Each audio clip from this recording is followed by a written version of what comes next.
Quanto è importante l'azione che fate nei confronti di chi soffre di questa malattia?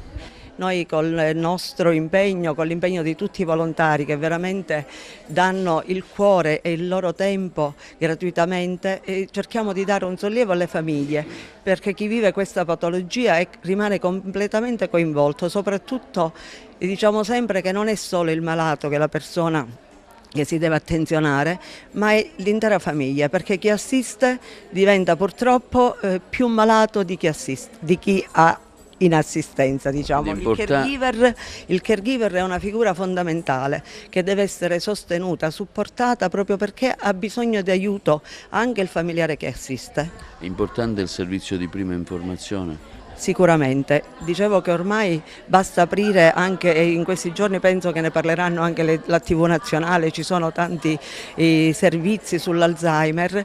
C'è addirittura un opuscolo su Repubblica in questi giorni è uscito, perché proprio le cure palliative, cioè tutte quelle attività, queste attività laboratoriali, le attività di esercitazione della memoria, sono l'arma, la principale diciamo, risposta che si può fare in questo momento, visto che è una cura definitiva. Purtroppo la ricerca ancora non è arrivata al punto tale da avere una cura definitiva, quindi l'unica arma che noi abbiamo al momento, ed è tra l'altro dimostrato scientificamente, non stiamo parlando di attività improvvisate, ma di attività che alcune, tipo la musicoterapia, viene svolta all'ospedale Garibaldi di Catania come terapia, e così tante altre attività di questo tipo, attività palliative che sono comunque una risposta utile, valida, dimostrata scientificamente per poter dare una risposta alla malattia, anche perché cioè sia gli stili di vita, adesso si parla sempre più di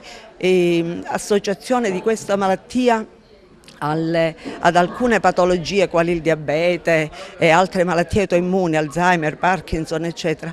Tutto questo è un discorso molto più ampio che va affrontato con uno stile di vita sano, ma con un'attività fisica. Ci sono proprio dei decaloghi di regole da seguire, e noi vogliamo fare proprio questo tipo di informazione, perché combattere l'Alzheimer significa anche attrezzarsi sia per non averlo, perché quando ci sarà, poi ci sono anche dei fatti che sono importanti e che aiutano a sviluppare la malattia. Una cosa che proprio leggevo oggi sono i giochi, i videogiochi. Questi stanno stimolando il cervello, praticamente sono una delle cause possibili di Alzheimer. Le anestesie in soggetti che sono predisposti.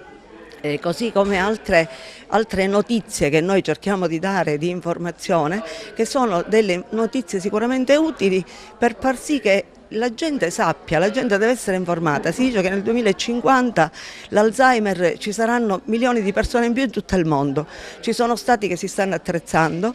L'Italia, diciamo che a livello nazionale non ci sono grandi movimenti, purtroppo. Però è giusto che la gente sia informata e che si sappiano alcune notizie che sembrano sciocche, ma che sciocche non sono.